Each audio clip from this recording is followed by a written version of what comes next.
Welcome to the program. Now, embattled pastor James Nganga has been released on a 1 million shilling bond with a surety of a similar amount at the Limuru court.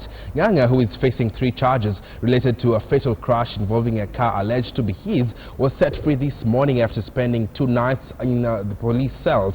KTN's Timothy Otieno has been following the events at the Limuru court and now joins us live by way of phone. Timothy, if you could just tell us what was the basis of this particular decision by the senior magistrate. Yes, Ian. But in addition to the 1 million shilling bond that Pastor Nganga has been released, so remember he is accused alongside 3 others. That happens to be Simon Kuria as well as 2 police constables who have also been released or will be released on a bond of 100,000 Kenya shillings. But basically what the resident magistrate Timothy Tanchi was saying was that the prosecution did not give enough evidence, or rather did not give sufficient evidence to prove otherwise that they would interfere with the investigation, and therefore he saw no need of having them in custody anymore, Ian. Well, maybe Timothy, if you can talk a bit about some of the charges that Pastor Nganga is facing. What do they include? Oh yes, Pastor Nganga is facing 4 charges. Of course, one of them is driving recklessly resulting in a death. Another charge that he's facing is the charge of providing false information to the police, as well as a conspiracy to defeat justice, Ian. But also another charge that Pastor Nganga is facing, of course, is failing to report an accident. Now, he's being charged for all those offences alongside the other 3 co-accused. But right now, he's going to be released on a bond of 1 million shillings, and that's what the court has determined, because they say there is no evidence to prove that he, alongside the 3, will interfere with the investigations for now, Ian. If you're also able to tell us about the other people who James Nganga has been accused of, what do we know about them? For Simon Kuria, Christopher Nzioka, as well as Patrick Bayer, who are accused alongside Pastor Nganga, their defense lawyers, however, have taken the directive to release them on bond very positively. But remember yesterday, Ian, they had requested to release on 3 bonds. Simon Kuria's lawyer, as well as Patrick Bayer's attorney, was saying that their clients may not be in a financial position and may not have the financial capacity to pay the bond. Nonetheless, they have been issued with a 100,000 shillings bond. But as far as what is going on into the courts right now, because the proceedings are still ongoing, despite the fact that the judge, the magistrate, has issued his directive, is that there is a need to this prosecution, Ian, in that there is a need, and this is has been floated by the prosecution, that there is a need to extract blood samples from Pastor Nganga so that they can be compared with blood samples from the car scene accident. But Ian, what is the bone of contention, especially for the defense team that is led by Arthur Nyakundi and Cliff Ombeka, is that when their client, is the first accused, Apostle Nganga, was taken into custody that evening, and when he went to check the inspection of the vehicle, he had no physical scars.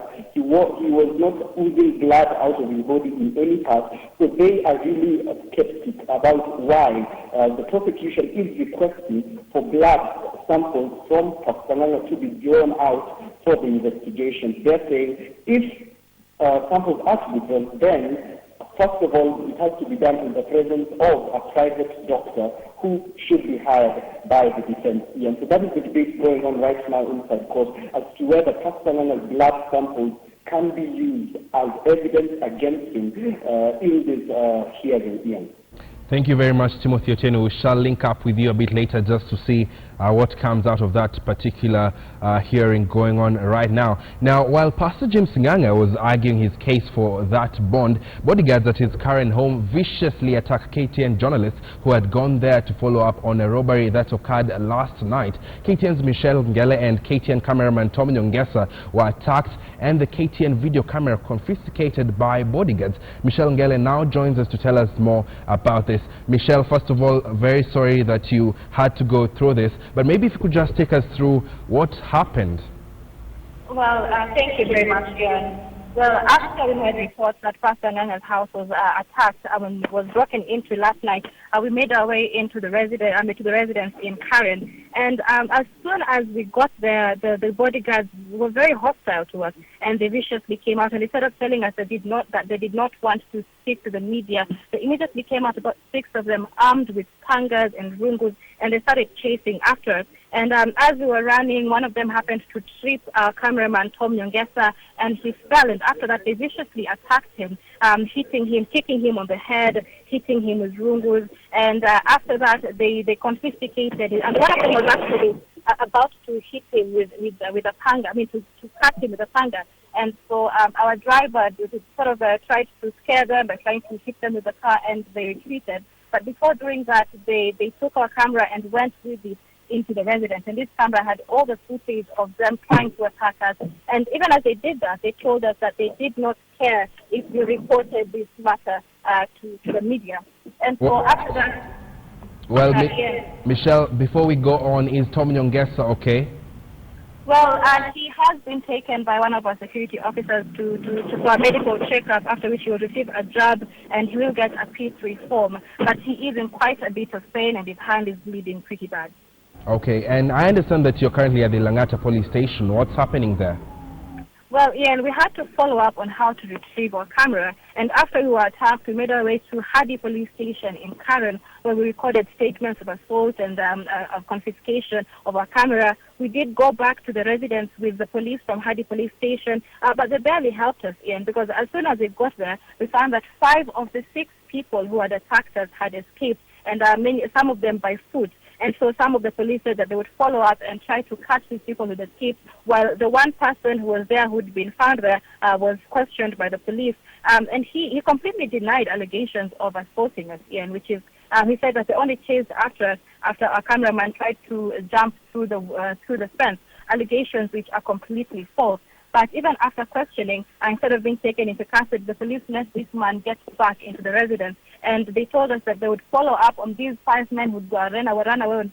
But the police decided to go back to the police station and not follow up. And so from there, we decided to come to the Langata police station to speak to the OCPD and Mr. Mwangi Kuria. And here he did give us a statement of what happened last night. He told us that 4 men raided in the Pastor Nganga's house at about 3 a.m. in the night. One of them was armed, and they made away with jewelry and electronics of about 500,000 shillings. Now, as of now, Ian, there is a lot of solidarity from the media. We have several other media houses following us around, asking for justice for this one journalist, as well as helping us retrieve our camera. And the OCPD, who was all the way at the president's event, came back to the police station, and he has rounded up a few policemen. And as we speak, we are headed back to Pastor Nganga's residence, where we will be able to retrieve this camera.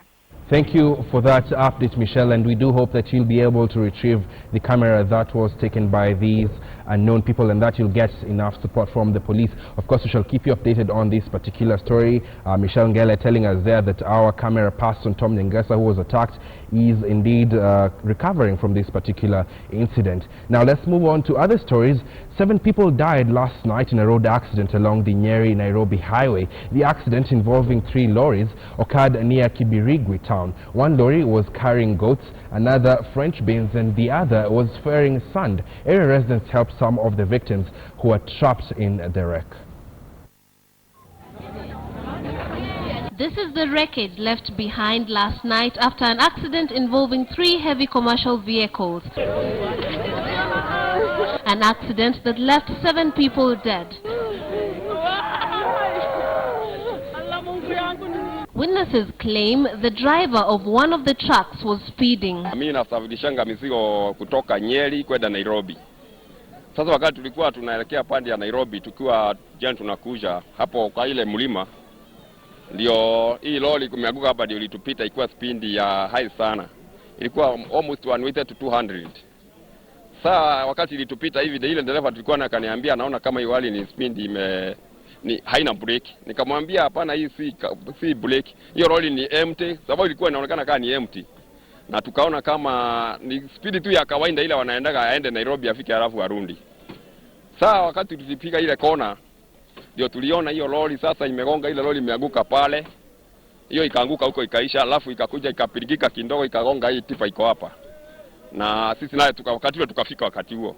Tukakuta tu maiti ndio imetapakaa kwa barabara na mabusi hapo. In the wake of the road accident, the area was strewn with the bodies of the victims, goats that were being ferried and other goods. Residents are now calling on the highway authority to mark the road. Hii lori imeanguka ilikuwa with a very high speed. Tulisikia kwa mgurumo, tulikuwa kwa town na kutoka hapa imetendeka kufika town kama kilomita 1.5 hivi. Hii gari ilianguka ikatoa sauti kubwa. Sasa hii maneno hata tukakibia ndio mpaka saa hii tuko hapa. Only 3 people survived the accident.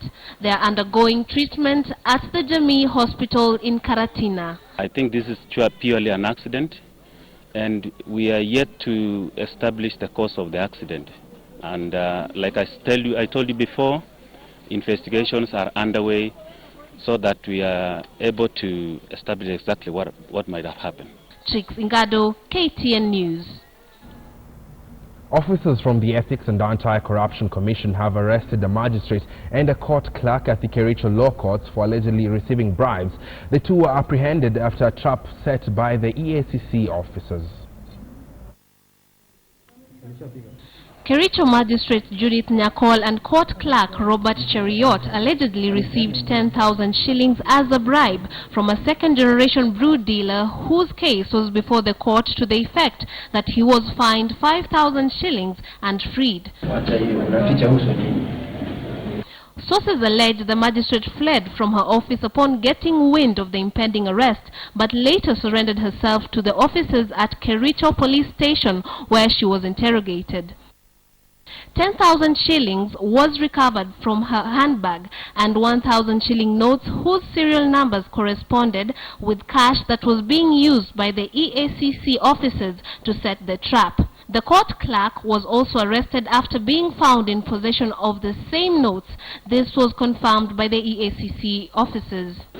EH7040.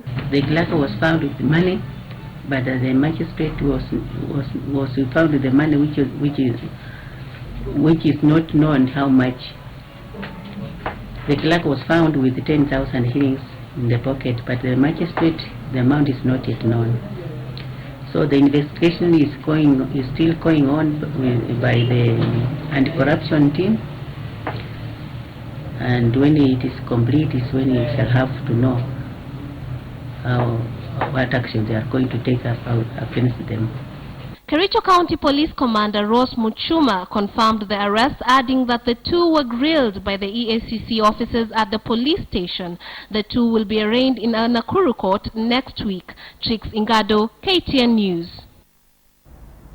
Let us now move to a bittersweet story that has been making headlines for the past few weeks. The Coalition for Reforms and Democracy, CORD, have begun their series of rallies seen as seeking to undo the political onslaught by Jubilee last week on the sugar deal standoff. CORD luminaries are expected to visit at least 5 major towns along the sugar belt. Today they were heading to Busia, and KTN's Dorcas Wangira is there with the very latest. Dorcas, I understand this particular function has begun. What are some of the issues that are coming up? Yes. As we speak, CORD leader Raila Odinga is addressing the crowd, and he's just given a kitendawili that has raised the political temperatures here. They're all the leaders from CORD in this region, the Busia governor, the senator, and MPs. But mostly they've been talking about the Uganda-Kenya sugar deal. Okay, and also I understand that, of course, majorly these particular rallies are targeting farmers. Have you had a chance to talk to them, and what do they think about this particular issue? Okay, yes, Ian. However, I must say that the rally hasn't attracted the mammoth crowd that they hoped it would. But those we have spoken to have mixed reactions. There's a lot of confusion, especially after the Cabinet Secretary for Foreign Affairs said that this deal hasn't been officially signed. But those we've spoken to have bought into the CORD line, hook, line, and sinker. And I must mention that there are 2 factories here in Busia that are expected to be revived. So many of them are saying if sugar is going to come from Uganda, they don't understand why the government is investing outside more than here. Also, if you know, I understand that CORD is going to visit about 5 other major towns. Do you know these particular towns? Okay, yes, they're expected to visit Nambale, Chemelil, Muhoroni, and Nandi. So this is in their tour for today, but they're already running behind schedule. Let's see how that pans out. Thank you very much, Dr. Songira, just giving us an update where CORD, Coalition for Reforms and Democracy, is currently going through to 5 major towns to talk about the sugar deal that was apparently made last week by the Jubilee government. Now, we want to take a short commercial break, but when we come back, of course, we shall be looking at why farmers are now opting to go into sugarcane, to go out of sugarcane rather, among other stories. Stay tuned.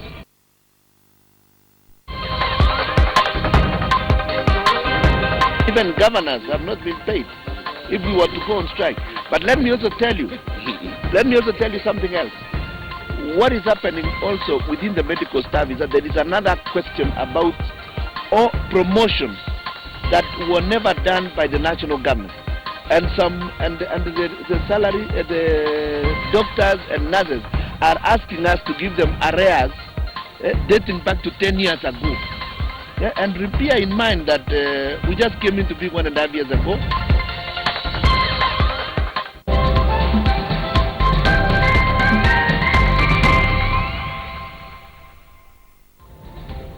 Welcome back. This is Newsdesk on KTN News, where we give you the whole story. And now, let's get into sports. Former marathon world record holder Wilson Kipsang says the doping allegations in athletics and Beijing's high levels of population are not worrying the Kenyan team as they prepare for the IAAF World Championships, which begin on Saturday. The world of athletics has been shaken by doping allegations that have hit home, with Kenyan athletes under intense scrutiny due to these allegations. However, these allegations, while they continue to be fodder for world media, do not distract the Kenyan camp. Wilson Kipsang believes the doping allegations surrounding athletics have not distracted him or his Kenyan teammates from preparing for the IAAF World Championships that kick off on Saturday. We have nothing much to say because ours is just to train and prepare for a race, and those athletes who have been selected, you find that it doesn't affect us so much. The former marathon world record holder said that the team was focused on the championships and they benefited from not having any member of the squad named in the allegations. The IAAF has endured 3 torrid weeks of embarrassing leaks and accusations that it has neglected its duty to root out drug cheats. Another headache facing organizers of the World Championships is Beijing's pollution levels. However, Kipsang does not think that will be a big bother to the Kenyan side. When it comes to such a competition, you find that we have nothing to do. We have to run with the conditions that is available, whether it is hot, whether the air is polluted, because it's part of the competition. Kipsang admits that it is unlikely that the world record of 2 hours, 2 minutes and 57 seconds will be lowered at the championships. Hassan Juma, KTN Sports. Elsewhere, local rugby lovers' menu will be spiced this weekend when the 3rd round of the 2015 National Sevens Series, and thus the Driftwood Sevens, takes place in Mombasa. And as the fans enjoy the action, the top 4 sides of the log will be battling for a top finish so as to better their series log standings. Kenya Harlequins, the current leaders of the 2015 National Sevens Series, having accumulated 41 points, will head into the Driftwood Sevens, that being the 3rd round of the 2015 National Sevens Series, boasted by 6 clear points of 2nd place the top fry Nakuru, and a further 9 points ahead of series defending champions KCB. Termed as a group of death, Pool A will have top fry Nakuru, Mamba RFC, Kabras Sugar and Combras. Top fry Nakuru and KCB will count on an early Queen's exit from the cup competition while furthering their own courses. In Pool B, Kenya Harlequins is expected to stand tall against Total Nondis, Western Bulls and Catholic Monks. Homeboys RFC, geared to defending their Driftwood crown, will have a hard time trying to make their bids sink against Pan-African Strathmore Lews, Black Blood and Kisii in Group C. Pan-African and Strathmore Lews lies 4th on the log with 29 points and still have a realistic chance of challenging for a first series crown since their 2009 exploits. In Pool D, Resolution Impala Saracens lock horns with KCB, the overall series defending champions, with Daystar Falcons and Kisumu RFC expected to offer them little opposition. And that story brings us to a close for our viewers on KTN Home. But Newsdesk continues on KTN News. My name is Ian Ofula. Keep it KTN.